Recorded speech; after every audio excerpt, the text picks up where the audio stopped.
Formula One's future has officially begun. Not in simulations, not in presentations, but on real asphalt. Behind closed doors, at the Circuit de Barcelona Catalunya, a black, unbranded car quietly rolled out of the garage. No crowd, no fanfare, just history in motion. For the first time ever, a Formula One car built for the 2026 regulations touched the track. And more importantly, it was Audi. This was not just a filming day. This is the story of Audi's first Formula One car, its first engine, and the moment a project years in the making finally became real. According to reports first published by Motorsport, Audi took its 2026 Formula One car, the R26, onto the Spanish circuit of Barcelona Catalunya for its very first filming day. These filming days are strictly regulated by the rules. Each team is allowed 2 filming days per year, limited to a total of 200 kilometers, using demonstration tyres. Traditionally, teams use the first of these opportunities early in the season to perform initial shakedowns, verify systems, and ensure that all procedures work correctly. In Audi's case, this first outing carried even more weight than usual. This was the first time a Formula One engine built by Audi had ever been placed on track. The primary focus was not performance, but reliability, checking that the power unit behaved as expected compared to simulation data, identifying any potential issues and resolving them as early as possible.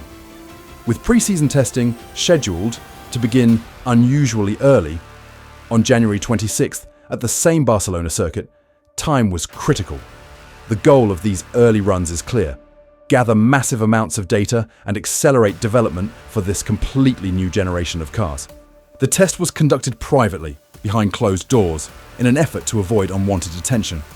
However, in modern Formula One, secrecy is almost impossible. Despite the low quality of the footage, the first video clips of a 2026 Formula One car running on track quickly emerged. And even with blurred images and distant angles, the significance was undeniable. This was the first moving image of a car built for the 2026 regulations. A moment that marks the opening chapter of a new technical era. Visually, there is little that can be conclusively analysed. The car was entirely painted in black, with no camouflage livery and no sponsor markings. The intention was obvious: to hide as much of the final design as possible. Audi's R26 will be officially presented on January 20th, when its final livery and sponsors will be revealed. Showing that design during a filming day would have guaranteed leaks, so discretion was essential. Even with limited footage, a few details could still be observed. Audi appears to have chosen a pushrod suspension layout, similar to what Ferrari has already confirmed for 2026. This is particularly interesting because the current ground effect era was dominated by pull rod solutions, which proved more effective under the previous regulations. The shift suggests that teams expect different mechanical and aerodynamic priorities in the new generation of cars. The front wing also appears noticeably shorter, with very prominent elements on the templates. Visually, it recalls designs from the early 2000s and gives the car a striking, aggressive appearance. Some shapes around the side pods can be glimpsed, but nothing definitive.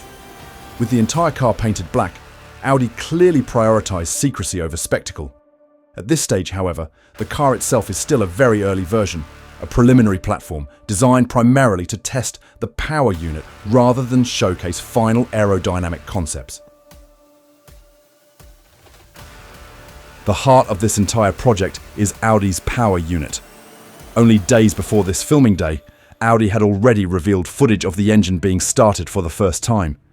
On December 19th, the German manufacturer officially announced that its power unit had been fired up inside the R26 chassis for the first time.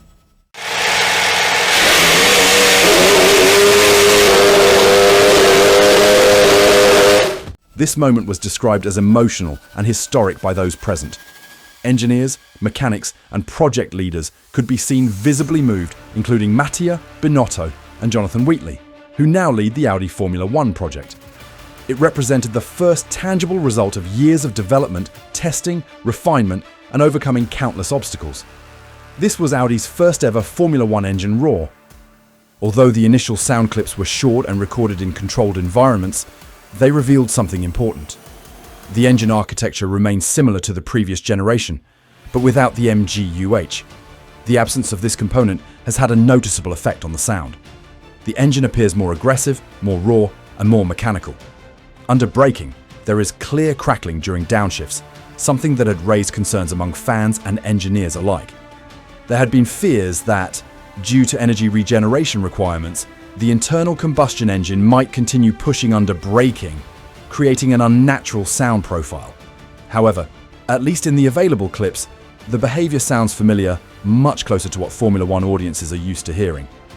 If this characteristic extends across all manufacturers, it could help alleviate many of the concerns that surrounded the 2026 power unit regulations. During the filming day, Audi completed the full 200 kilometers without any reported issues. The running was split evenly. 100 kilometers were completed by Gabriel Bortoleto and another 100 by Nico Hülkenberg. This achievement should not be underestimated. Audi is a newcomer to Formula One engine manufacturing. This was the first time a power unit built in Neuburg had ever run on track in a Formula One car.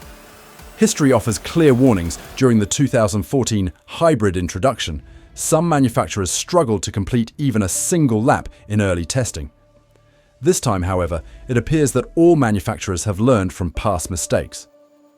Regardless of ultimate performance, the early signs suggest that reliability has been prioritized across the board. For Audi, simply completing the program without issues is already a significant success. Audi's approach has been deliberately cautious and understated. Despite the excitement surrounding these milestones, the team continues to emphasize that this is a long-term project. Their ambitions extend well beyond the first races of 2026, with internal objectives reportedly focused on the latter part of the decade. The short winter break presents a challenge. Development timelines are compressed, and expectations must be managed carefully. Audi believes it has built a solid foundation, but acknowledges that the journey ahead will be long. Rather than setting unrealistic short-term goals, the strategy is clear: build steadily, avoid early failures, and allow progress to compound over time. This philosophy is reflected in the ongoing investment in infrastructure at Hinwil, where Sauber's former facilities are being modernized after years of financial constraints. Audi's Formula One operation is spread across several key locations. The power unit is developed primarily in Neuburg, Germany, proudly branded as Made in Germany, although Mechachrome assists with the manufacturing of certain components. This detail is particularly significant when compared to Mercedes, as their operations are headquartered in the United Kingdom. The chassis and aerodynamics are developed in Hinwil, Switzerland, Sauber's historic base, with additional technical support coming from a facility in the United Kingdom. This structure brings together experience, resources, and fresh investment, freeing the team from the budgetary limitations that previously restricted Sauber's potential. The evolution seen during Sauber's 2025 season is already viewed as evidence of what this new leadership structure can achieve. Audi will officially unveil its team, final livery, and sponsors on January 20th in Berlin. Pre-season testing begins just days later, on January 26th, behind closed doors in Barcelona. Between now and then, many teams are expected to complete their own filming days, giving the first real glimpse of how the 2026 grid is shaping up. Audi's early appearance on track signals the start of that process. This was not about lap times, not about rankings, not about headlines. It was about proving that the project is real, that years of planning, development, and ambition have finally reached the point where rubber meets the road. The first Formula One car of a new era has already turned its wheels, and Audi is officially part of the story.